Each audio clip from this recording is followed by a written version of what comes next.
Halo teman-teman, makasih udah ngeklik video ini. Di video kali ini gue bakal share ke kalian 5 aplikasi yang bisa bikin kalian punya teman dari luar negeri. Apa aja itu aplikasinya? Check it out. Oke, sebelumnya nama gue Farih Ikmaliani. Sebelum gue bikin video kayak gini di YouTube, gue sebelumnya udah jadi blogger di farihikmaliani.com, personal blog punya gue sendiri, yang di situ gue ceritain tentang pengalaman gue traveling, tips selama gue traveling, tulisan-tulisan random, pokoknya segala macam cerita gue cerita di situ lewat tulisan. Nah, di bulan April ini gue pengen coba di media lain, yaitu YouTube. Dan ini adalah video pertama gue di blog gue farihikmaliani.com. Di sana gue pernah cerita kalau gue punya temen di Thailand yang gue pernah numpang di rumahnya. Jadi selama gue jalan-jalan di Thailand, gue stay di rumahnya dia. Namanya Ploy. Gue kenal Ploy ini lewat aplikasi online. Padahal belum pernah ketemu sebelumnya. Gue cuma kenalan lewat online, kita ngobrol. Terus ketika gue ada di Thailand, gue ngabarin dia kalau gue lagi ada di Thailand, gue boleh numpang di rumah lu, dan langsung dia ACC sama dia. Enak kan? Bisa hemat penginapan dan nambah temen. Oke, nggak usah lama-lama. Ini dia 5 aplikasi yang gue pakai buat punya temen dari luar negeri dan gimana pengalaman gue pakai aplikasi itu. Yang pertama, Scout. Scout adalah aplikasi yang paling sering gue pakai sampai sekarang, masih ada di HP gue. Scout adalah aplikasi yang bisa bikin kita ketemu teman-teman dari luar negeri maupun dari dalam negeri di Indonesia. Karena di Scout kita bisa ngeset berapa kilometer jarak kita sama orang yang pengen kita temui. Dan di Scout pula kita bisa ngeset orang kayak apa yang pengen kita temui. Misalnya Chinese, Latin, ataupun berkulit hitam, umurnya berapa, kita bisa ngeset semua di sana. Dan di Scout ini kita bisa live, bisa nonton orang live, dan kita juga bisa ngeset gender kita apa, kita tertarik di gender apa. Jadi kalau misalnya kalian pengen kenalan sama cowok ataupun cewek, kalian bisa ngeset di situ. Overall, menurut gue, aplikasi Scout adalah aplikasi yang paling bagus, makanya sampai sekarang gue masih pakai karena di situ filternya banyak dan lengkap. Aplikasi yang kedua, Hit Me Up. Nah, di Hit Me Up ini gue ketemu sama Ploy yang 2 tahun lalu gue numpang di rumahnya di Thailand. Di Hit Me Up ini kalian bakal 95% ketemunya sama orang-orang luar negeri. Yang di Indonesia selama ini sih gue jarang ya ketemu orang-orang Indonesia di Hit Me Up.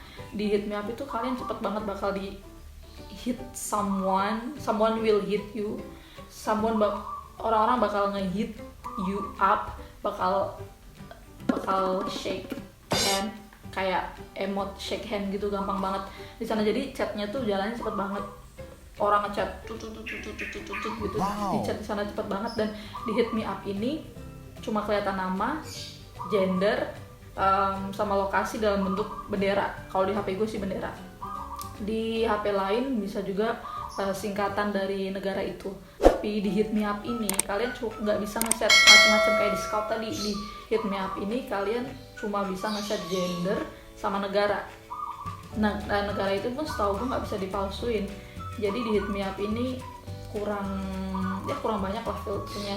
Dan di Hit Me Up ini kalau misalnya kalian gak hati-hati, bakal banyak orang-orang dirty, orang-orang mesum, orang-orang mesum yang bakal ngirim kalian gambar-gambar yang gak senonoh gitu sih. Seringnya sih diken. Terus aplikasi yang ketiga yang gue pakai itu namanya Tandem. Nah, di aplikasi Tandem ini itu lebih rumit dalam registrasinya dibanding aplikasi-aplikasi yang lain.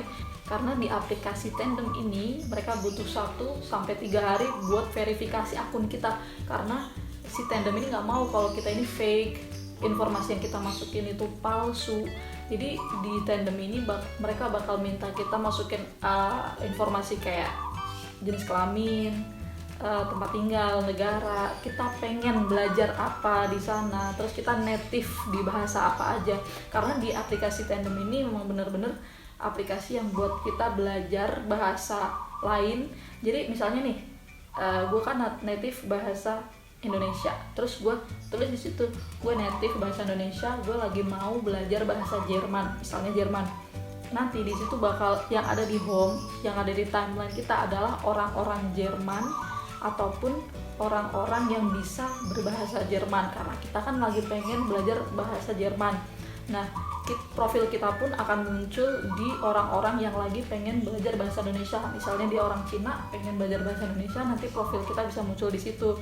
Nah, tinggal di chat, terus kita tanya-tanya deh tentang bahasa yang pengen kita pelajarin. Kalau Tandem lebih ke fokus ke belajar bahasa di negara lain, jadi lebih safe tempatnya. Gue nggak pernah sih ketemu sama orang-orang yang jorok di Tandem. Teman-temannya itu emang pengen belajar bahasa dari negara kita, dan mereka pun tahu gitu kalau di Tandem informasi yang mereka masukin itu benar, jadi mereka nggak bisa bikin fake dan chat dengan ya nggak jelas gitu. Terus aplikasi keempat adalah Couchsurfing. Kalau kalian seorang traveler, pasti kalian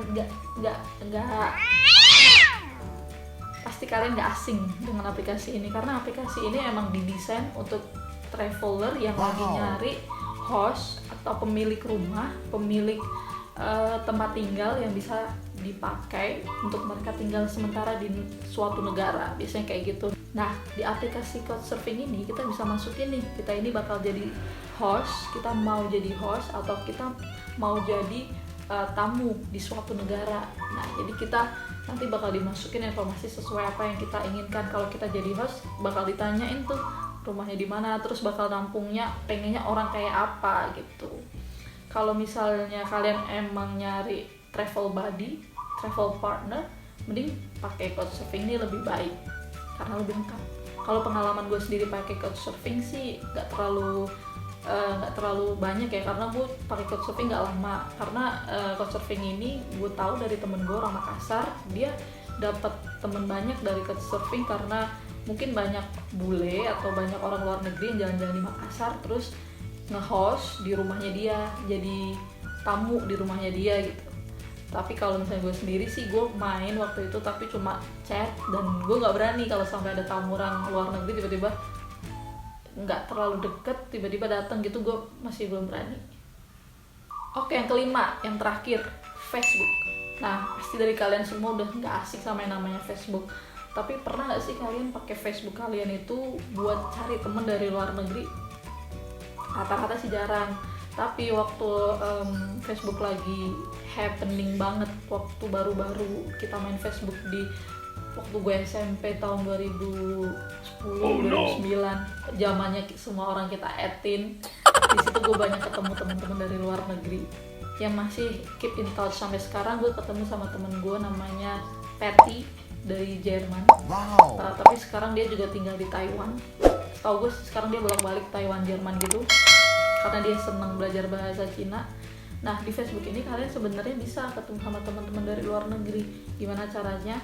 Cari aja gitu nama-nama orang luar negeri misalnya, kalau kalian emang bener-bener pengen, terus lokasinya misalnya, ataupun lewat grup-grup yang di situ yang banyak orang luar negeri. Kayak misalnya gue gabung di grup expat Jakarta, jadi di situ ada orang-orang luar negeri yang emang kerja di Jakarta. Di situ kalian add aja kalau misalnya emang menurut kalian orangnya menarik, dari postingannya bisa, dari statusnya bisa, add aja, diajak ngobrol. Karena di Facebook profil mereka, teman-teman mereka kita bisa tahu, jadi lebih enak dan lebih, ya bisa dibilang lebih safe juga. Nah, itu teman-teman 5 aplikasi yang pernah gue pakai buat nyari temen dari luar negeri. 5 aplikasi ini punya kekurangan dan kelebihan masing-masing, tergantung dari kalian makainya gimana dan keberuntungan, menurut gue sih itu.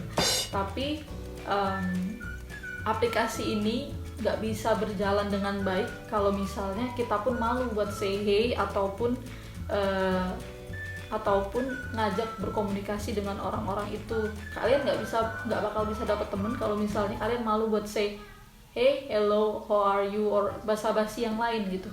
Ataupun kalau misalnya ada orang ngechat hey terus kalian sok jual mahal, kalian nggak bakal punya temen dari luar negeri. Jadi 5 aplikasi ini yang pernah gue pakai bakal sangat bermanfaat kalau kalian juga membuka diri buat kenalan dengan orang dari luar negeri gitu. Jangan nutup diri sih intinya. Oke, segitu aja video pertama gue ini. Semoga bermanfaat dan enak ditonton ya. Susah. Thank you for watching, dan kalian bisa komen di bawah video kalau misalnya kalian pernah pakai satu atau beberapa dari 5 aplikasi yang gue tadi sebutin, dan gimana pengalaman kalian di sana. Dan gue pengen tahu menurut kalian kalau kita berteman dengan orang luar negeri itu kayak apa sih, dan alasannya apa sih kalian pengen punya teman dari luar negeri. Kasih tahu gue ya. Thank you for watching. Jangan lupa di subscribe dan di like. Gue juga punya Instagram, follow ya, Fari Ikmaliani, dan blog gue farikmaliani.com. See you.